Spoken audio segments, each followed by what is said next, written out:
ngo naje ndetse nanagarutse by'umwihariko ku mirongo y'urugamba.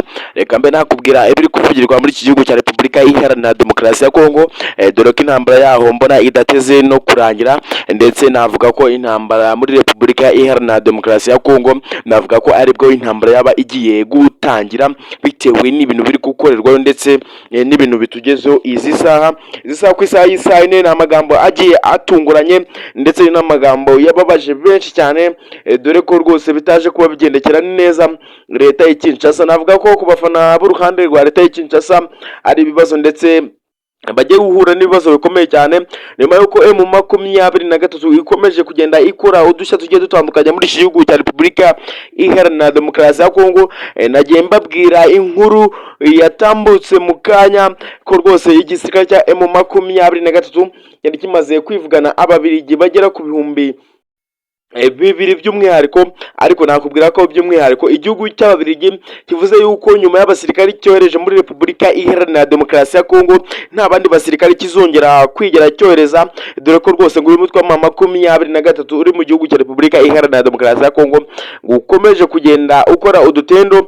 Ni nyuma y'uko uyu mutwe wa M23 wagaragaye wifotoreza cyangwa se izi ngabo za SADC zagaragaye zifotozanya n'uyu mutwe wa M23. Ni ibintu byatunguye benshi kandi bavuga yuko izi ngabo za SADC zoherejwe muri Repubulika Iharanira Demokarasi ya Kongo zikarwana n'iki gisirikare cya M23 Antoine Felix Tshisekedi akunda kwita inyeshyamba, dore ko rero byamaze kuba bifata urundi rwego ndetse bamaze kuba bakoranamo, ariko by'umwihariko Kivu y'Amajyaruguru Goma bagaragaye bifotozanya ndetse banasangira bikomeye cyane. Umutwe wa M23 byavugwa yuko noneho waba uri ku gasongero ko kuba watsinda urugamba muri Repubulika Iharanira Demokarasi ya Kongo. Ndakwibutsa ko ugomba gukora subscribe, ugafungura inzogera tugishyiraho video ugahita ubona notification.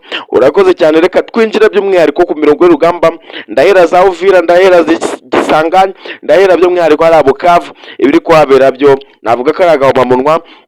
Ni amasasu yari amaze iminsi atavugira hano Bukavu. Ni abarundi bari bagaragaye mu minsi mike rwose ubona ko bari gushaka gusatira by'umwihariko hariya mu mujyi wa Bukavu, ariko nakubwira ko aka kanya ninjya muri Bukavu nkajya muri Gisangani nkajya muri Uvira, abarundi bakomeje kwirunda cyane, ndaza kuhasanga ari ibintu bikomeye cyane byagiye bihakorerwa n'inyeshyamba za M23 ku mirongo y'urugamba. Ndaza kukubwira ko rero ndaza kunyarukira mu gihugu cy'u Burundi akubwira amagambo Evariste Ndayishimiye yakomeje kugenda atangaza ndetse ayahagararaho, ubwo yatangaje amagambo agira ati noneho ku bwako gasuzuguro cyangwa se kubwo kungubitira ingabo cyangwa se kubwo guhomba ingabo zigera ku 3 kano kanya ngiye guhita nohereza ibihumbi 10 by'ingabo muri Repubulika Iharanira Demokarasi ya Kongo. By the way, ni abasirikari benshi by'umwihariko bari kwipakira reya muri Uvira nyuma y'uko rwose inyeshyamba za M23 zimaze gutera intambwe zikabakubita ndetse